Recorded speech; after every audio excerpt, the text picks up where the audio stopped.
Welcome back to the channel. Today we're going to be talking about Jack's 33 Ford. This was a pretty complete build that we did a couple years ago. It's just back for some service. It's riding on a TCI chassis. It's got a 351 Windsor in it, AOD transmission, lots of subtle upgrades to the drivability of it, disc brakes, all those kinds of things, but straight axle front end still, but it does have a 4-bar with coilovers in the back and a 9-inch. So it's definitely able to put a little bit of power to the ground.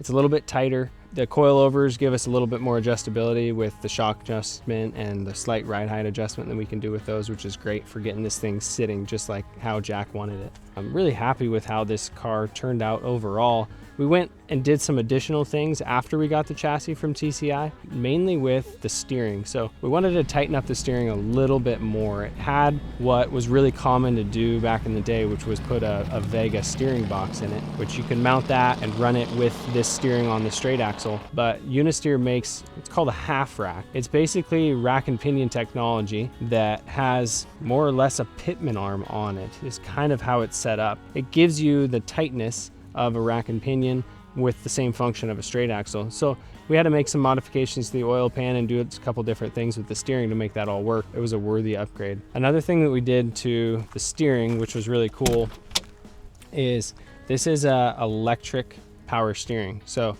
these cars are always really difficult to get power steering in, especially hydraulic. And what you'll see sometimes is like a big Saginaw power steering box, and then you have a power steering pump up front. With the shape of this nose and the room under the hood, it's really challenging to get those parts in there. This electric power steering is underneath the dash. The whole unit mounts under here. The dampening is adjustable. So we used a handful of these systems, especially on the hot rods and stuff, that there's limited space, and they work really well. Jack, just a little bit too uncomfortable for him having to turn the wheel and really yard on this thing, especially like we've talked about in some of our other videos. When you put a smaller steering wheel on, you'd be amazed at how much of a different feel that creates in the car, a different road feel. It takes a different amount of arm strength to physically turn the car. So all these different things kind of add up and have to be taken into consideration. The paint on the car is exactly how we got it. Basically, this was more of a mechanical job than anything. Doing the motor tranny, Massimo did the upholstery on it, and just making subtle little upgrades. We did have to do some floor mods for this chassis, some tunnel mods and stuff like that to get it a little lower with the engine and transmission up higher, make sure the driveline angles and everything are still good. It's also got power windows, which if you haven't seen these before, these power window switches make everybody happy. So what looks like a crank, but a little movement, and it makes the window go up and down. There's contact pins in the jamb, but you just push it up or push it down, and the switch is built into the door. So we modify the door a little bit and put all the wiring in there for the power windows, but they work really good. Everybody always loves those. You can also see the Dakota digital gauges, kind of in an original configuration, but they give us the gear shift indicator on the screen, mile per hour, odometer. There's a variety of other things we can look at there, but still nice look. Engine turned, faceplate, it worked out good. Kind of exactly what Jack wanted to achieve with the car. It's always good to see. Little cup holder. Oh yeah, I made this a long time ago. Massimo wrapped it. I think I made it all out of aluminum. This is all metal. And then wrapped, and then ran the boot up from underneath, which is kind of a clean look. Doesn't have to have a trim ring on it. And put these cup holders in. It does actually have seat heaters too. Oh, this is really cool. Everybody loves these. It's got a rumble seat. You flip this lever and unlatches what typically would be the trunk, and there's a seat back there. So this folds up. Now it's a 4-seater. Or 3.5.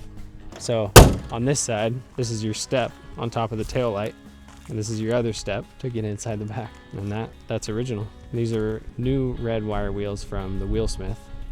So it's got the modern lug patterns and everything that we can put on. Slightly bigger so we can put bigger brakes on it. Nothing crazy on this, just a little different configuration. This is an original spare tire because you can't really change the tire size and have this cover still work with it. So this is like a totally original tire wheel combo that fits in there and just still has the same aesthetic. This is also an original tailpipe that would have been on this car, but the original tailpipe is like 1 7/8. It's tiny. So this is a dummy. And we have dual 2.5s that come underneath and dump out the back. The underside of this is pretty clean too. It's got full stainless exhaust front to back, flat black, painted frame. It's all new stuff and just clean and super functional. And this is actually why the car is here right now. This is the second time I've seen this happen. It happened in my Chevelle. If you can hear that, the filter element inside of this filter broke. It was an intermittent issue, which are always the funnest to track. When that filter element sits in there just perfect, it blocks the fuel flow. So he would go to drive it, it would sputter and pop and act like it was running out of fuel. The next time he drove it, it was fine. There it is. Let's see how dirty it is now. I mean, it's okay. It's an engine, it's driven. It's got a couple thousand miles on it. What can you expect? Yeah, but honestly, I mean, this is real. It literally does have a couple thousand miles on it. It gets used. Yeah, we forgot to clean it, and this is what it looks like in its natural habitat. Always a trick to get all this steering linkage set up just right. They made these firewalls and floorboards forever. It's like a small block Chevy firewall, and the floorboard and the toe boards and everything are a part of that, because originally the toe boards were boards, so now it's all steel stuff that we welded in and the whole tunnel. So we build where the column comes out, and it comes out, and this one, to clear these headers, it has to kick over, which gives us a third joint, which requires us to use a through bearing, and then we can turn and head towards that half rack and pinion. Yeah, this one too, we had to do a remote mount oil filter. The oil filter on this one originally came out the side on the 351, and it was not going to clear that motor mount. It wasn't going to clear the frame, and so we did a whole relocation on it. Electric fans, I believe that's a Walker radiator. They're the good old brass ones. Yeah, I'm sure it is one. There's a little scratching right there, it's brass. These are original horns too.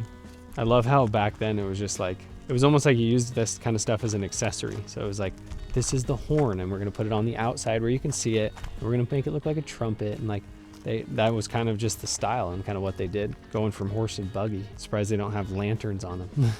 There's the old crank hole. Covered up now. I always love the way these hoods look when they're both open, because they call it like a butterfly hood, but both sides open. But I'm like, yeah, I've seen that 100 times. Like, maybe somebody else would like to see that too.